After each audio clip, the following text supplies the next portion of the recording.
If you're 40 years old with $45,000 saved for retirement, you're right at the American average. But here's the problem. Experts say you should have 225,000 by now. That's a $180,000 gap, and that gap only gets wider. Let me show you exactly how much you need at every age, and more importantly, how to catch up if you're behind. Retirement. For some, it's a distant dream.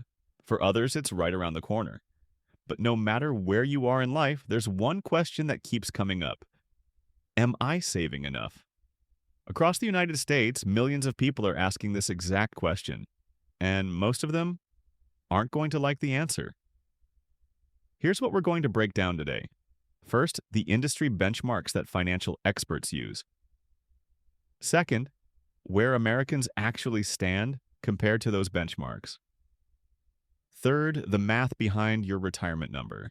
And finally, specific strategies to catch up if you're behind.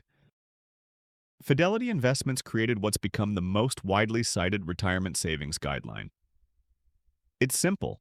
Your savings should be a multiple of your annual salary, increasing as you age. At age 30, you should have saved 1 times your annual salary. So if you make $75,000 a year, you'd want $75,000 saved. By 40, that number jumps to 3 times your salary. That same $75,000 earner now needs $225,000 saved. At 50, it's 6 times. At 60, 8 times. And by 67, the traditional retirement age, you should have 10 times your annual salary saved.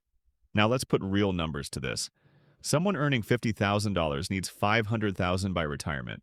Someone earning $100,000 needs a full $1 million. These aren't arbitrary numbers. They're based on maintaining your lifestyle for potentially 30 years of retirement. But here's where it gets interesting. Let's see how Americans are actually doing against these benchmarks. Looking at the United States as a whole, the median retirement savings for all working-age adults is around $87,000. The average is much higher at $334,000. But here's why that average is misleading. A small number of very wealthy individuals pull that average way up. The median is what matters. It's the middle point, where half of Americans have more and half have less, and that median tells a much grimmer story. Let's break it down by age. Americans in their early 30s have a median of around $45,000 saved. Against the benchmark of one salary, they're already behind. But the real gap emerges in your 40s. The median savings for those 35 to 44 is just under $100,000. The benchmark, $225,000. That's less than half of where they should be. By your 50s, median savings reach around $180,000, but at 6 times salary, you'd need $450,000 or more. That's a $270,000 gap. And here's the kicker.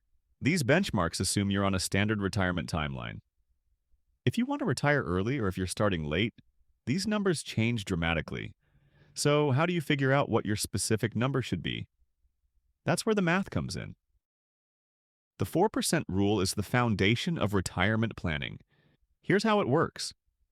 Financial researchers found that if you withdraw 4% of your portfolio in year 1, then adjust for inflation each year after, your money should last at least 30 years. This gives us a simple formula. Take your annual retirement expenses and multiply by 25. That's your number. Let's say you want $60,000 per year in retirement. 60,000 times 25 equals $1.5 million. That's your target. If you can live on $40,000 a year, you only need $1 million. If you want $80,000, you're looking at $2 million. Now here's where it gets powerful. This number includes Social Security. The average Social Security benefit is around $22,000 per year. So if you expect that $60,000 lifestyle, you really only need to cover $38,000 from your portfolio. 38,000 times 25 is 950,000. That's a much more achievable number. But here's what nobody tells you about the 4% rule. It was designed for a 30-year retirement starting at 65. If you're retiring at 55, you might need a 3% withdrawal rate instead. That means multiplying by 33, not 25. The math changes based on your timeline. But the principle stays the same. Know your number and work backward from there. If you're behind, don't panic. The math may seem daunting, but you have options at every age. Let me break down exactly what you can do. If you're in your 30s and behind, you have the most valuable asset, time. Compound interest is on your side. Let's say you're 32 with only 20,000 saved, but you should have 75,000. If you invest just $500 per month at a 7% average return, you'd have over 600,000 by 67. That's the power of 35 years of compounding. The key in your 30s? Maximize your 401k match. That's free money. Then open a Roth IRA and contribute whatever you can.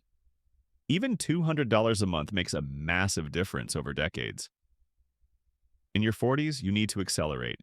You have roughly 25 years left, which is still plenty of time, but you need to increase your savings rate. If you're saving 10% of your income, consider bumping it to 15 or 20%. It sounds like a lot, but here's the math.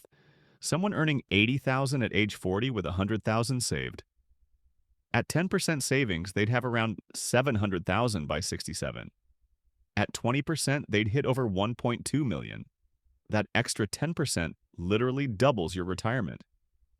Your 50s unlock something powerful: catch-up contributions. Once you turn 50, the IRS lets you contribute extra to retirement accounts. In 2026, the 401k limit is $23,000. But if you're 50 or older, you can add another $7,500, bringing your total to $30,500. That's a significant boost.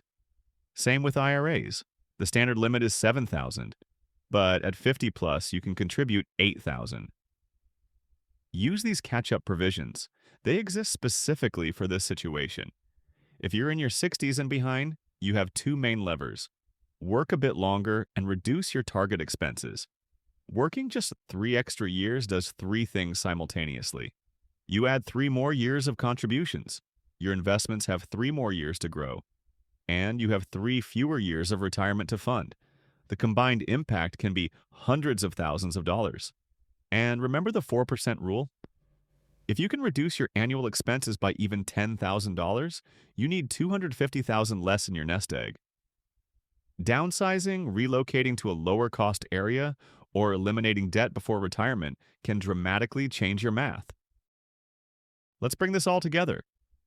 The benchmarks: 1 times your salary by 30, 3 times by 40, 6 times by 50, 8 times by 60, and 10 times by 67. Your actual number: take your annual retirement expenses, subtract Social Security, and multiply by 25. That's your target and your action plan, no matter your age. Step 1. Know your number. Run the calculation based on your expenses and your expected Social Security. Step 2. Calculate your gap. Compare where you are today to where you need to be. Step 3. Adjust your savings rate. Even a small increase compounded over years makes a massive difference. The Americans who reach their retirement goals aren't lucky. They're informed. They know their numbers. And now, so do you. If you want to see the power of compound interest in action, watch this video next where we visualize exactly how your money grows over time. Thanks for watching. I'll see you in the next one.